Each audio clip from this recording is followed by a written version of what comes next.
Hey guys, thought I'd do a video today on handgun action types. Now before I get started, all of the guns that I'll be featuring in this video have been safety checked already.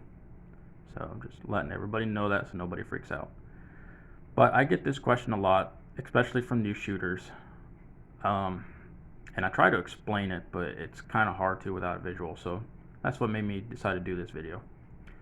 So I'm going to start off with a revolver here, because a lot of new shooters start off with revolvers.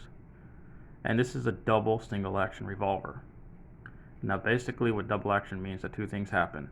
As you're pulling the trigger, the cylinder will rotate and the hammer will go back. And it goes back to a certain point to where it releases and it'll fire. So watch, I'll show you. You can see how the cylinder and the hammer do two things at one time as I'm pulling the trigger. Now, you can also shoot this in single action. Single action is where you would manually cock the hammer. See, now when I manually cocked it, the cylinder also rotated, and you can see that the trigger goes back into a set position. So now this trigger pull is a lot lighter. It's short and light. So then if you manually cock it in single action, it's just like that. Now you can see the long trigger pull with the double action, but with single action, it's already set. So yeah. Now there are single action only revolvers. I don't have one here to show you, but single action revolvers, there is no double action. It's just you manually have to cock it every time and you pull the trigger. Alright, so let's move on to the next one. Now we are going to move on to semi-autos. This is the example I have for single action semi-auto. This is a Sig P238. But this is a single action only semi-auto. So it means if I pull the trigger, nothing happens. Because see, the hammer is forward.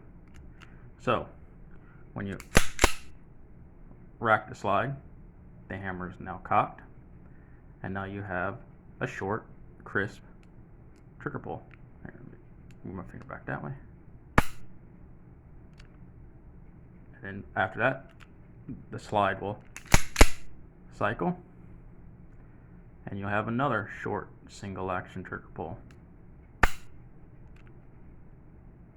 You can also manually cock it if you have a round in the chamber, and then you can fire it. Now these handguns are primarily designed to be carried with a round in the chamber. So let's pretend that we put a round in the chamber, and then you put your safety on. That's called cocked and locked. It's ready one position or condition.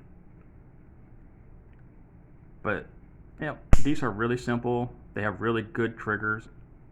You know, anything that's a 1911 design, a Browning high power. I just can't talk today. But yeah, pretty decent triggers. Alright, next one. I think next we will go into what's more common nowadays. We'll go into striker fired handguns. These are pretty much what you're going to see primarily nowadays for your self-defense carry, home defense, and everything like that. Now, as you notice that this gun does not have a hammer. It has an internal firing pin that's called a striker. It's basically like a firing pin with a spring around it. So when you cock it, it kind of half cocks it. So it's in a half cocked position. And then when you pull the trigger, it will finish cocking the striker, and then it releases it. Which is why you always get a little bit of play in striker fire triggers. Now this is a single action only striker fire. So basically, after it's been fired, and let's say that the slide does not go back. Let's just say, like if you have a dud or something like that, you cannot pull that trigger again. It doesn't do anything. So this is a single action striker fire. But any other time, any other normal function, the slide will rack, the round will eject, the spent shell casing will eject, and then you have another trigger pull. So this is a single action striker fire. It's pretty simple, pretty easy. Now I'll show you an example of a double action striker fire. So double action striker fire, you cock it, it's single action, you know, like with the last one. So this trigger has a lot of take up though. So you get through all that take up, and then you pull the trigger, and it's the same, it's striker fire, so it's doing the same thing as the last one did.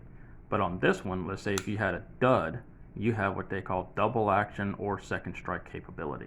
Now you do not get this in all striker fire handguns, but what it allows you to do is it allows you to pull the trigger again.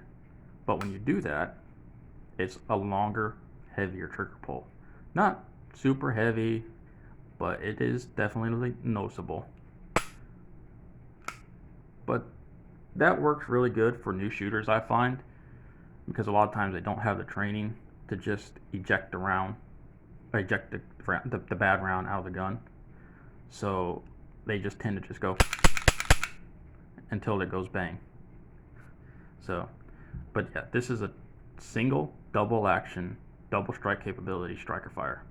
And it's kind of complicated in saying it, but it's not complicated in how it works. Alright, now let's move on to what I think is my personal favorite. This is double single action semi-auto. So it's basically like the same function as the revolver, but this is a semi-auto. So typically what you would do with this gun if you were carrying it or had home for home defense is you would put your magazine in, you would put a round in the chamber. Now you see how this is cocked. Typically, well, with all these double single action guns, they have a safety or a decocker. This is a both. So you just turn the safety down, it will decock. It did not fire it. It decocked the hammer. It dropped the hammer without striking the firing pin. So this is completely safe. This is what this action is intended to do. So now let's say you have a live chamber or a live round in the chamber. Now what you have is a double action trigger pull. It's just like with the revolver. It's going to be longer, it's going to be heavier, and it's going to manually, or not manually, but it's going to cock the hammer as you're pulling. So watch, I'll show you. Oh, gotta put it back up. You gotta turn the safety off. Okay, so you can see the hammer goes back, took us to a certain point, and then bam, it will fire. And then it will, let's say the gun went off, you know, the gun fired, it ejects the spent shell case in your next round. So now, because the slide went back, it automatically put it in single action mode. So now you have the shorter, lighter trigger pull, like with the revolver, except the slide automatically cocked the hammer for you, so you didn't have to do it. So after your first shot, you have that short, light trigger pull every time.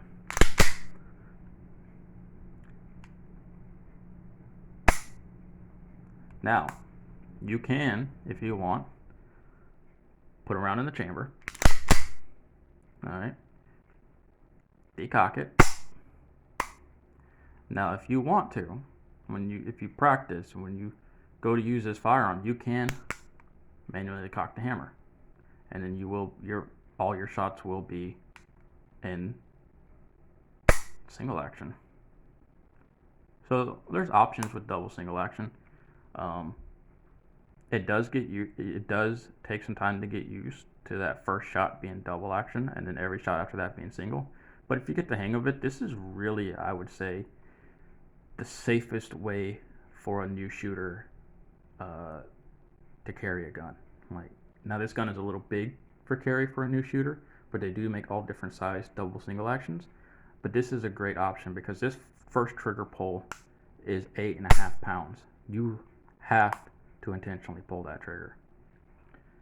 Okay, so now let's go on to the last one, which is double action only. And I'm going to be using a Sig P226. This is a semi-auto double action only. They do have double action only revolvers too. I just don't have one. I typically get double single actions. So as you can see, there is a hammer, but it is inset into the slide. And this has a double action trigger pull every time. So you see that? See? And then again. Now with this one, when you rack it, it does stick out here a little bit, but you can't really get no grip on it or anything like that.